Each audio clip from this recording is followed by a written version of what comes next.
From the National Newsroom of the Canadian Press, I'm Naira Ahmed. 5 U.S. senators are in Ottawa to meet with Prime Minister Mark Carney during a contentious time in Canada-U.S. relations after Donald Trump triggered a trade war. Although Republican Kevin Cramer dismissed the current tensions as a temporary bump in the road. I wouldn't say that he's out to destroy the Canadian industry. What he's out to do, in my view, is to sort of level the playing field and make sure that across all sectors that the United States and Canada are treating each other with equal respect. The delegation wants Canadians to continue to visit the United States ahead of the summer season and are stressing how important trade with Canada is for the states they represent. The Conservatives have gained another seat in the House of Commons. That's after a federal election riding in rural Newfoundland flipped to the Conservatives in a judicial recount that took nearly 2 weeks. Elections Canada announced that Conservative Jonathan Rowe has defeated Liberal Anthony Germain in the Terra Nova, the Peninsula's riding, by just 12 votes. Rowe's win gives the Conservatives 144 seats in the House of Commons and brings the Liberals down to 169. That's just 3 seats shy of the threshold for a majority government.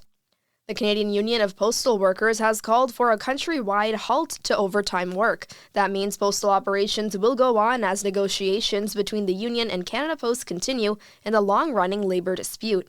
Meanwhile, experts say the possibility of escalating job action may continue to scare off customers, draining more business from the effectively bankrupt organization.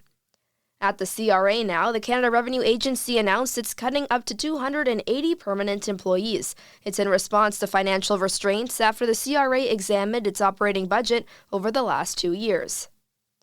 Canadians studying at Harvard University are feeling anxious and uncertain about their futures after Donald Trump banned international students. This morning, Harvard filed a lawsuit challenging the Trump administration's decision to bar the school from enrolling foreign students. Hours later, a federal judge blocked the Trump administration's effort from moving forward.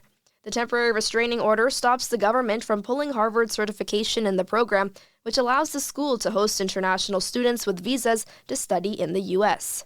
And more than 200 kids in Kananaskis, Alberta, have begun plucking buffalo berry bushes. That's in an effort to manage bear encounters during the upcoming G7 meeting. The G7 summit is expected to draw 5,000 participants to the area, which is home to grizzlies, brown and black bears. When the city last hosted in 2002, a bear died after it climbed a tree near delegates and was tranquilized and then fell. Staff with the province's public safety ministry will be installing electric fencing around things that could attract bears in a bid to keep them out. Delegates will also be receiving some orientation on how to interact with wildlife during their attendance. John Kennedy, The Canadian Press. This is the Canadian Press.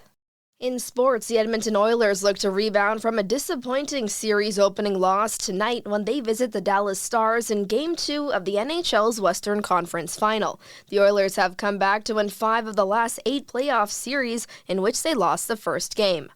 The Toronto Maple Leafs will not have a new president once Brendan Shanahan's contract runs out. The president and chief executive officer of Maple Leaf Sports and Entertainment says those in charge of the team have one overarching responsibility with the original 6 franchise. That responsibility is winning championships, and we will do everything we possibly can and will not stop until we reach that goal. Also, the Memorial Cup kicks off tonight in Quebec. The Indiana Pacers face the New York Knicks tonight at Madison Square Garden in Game 2 of the NBA Eastern Conference Final.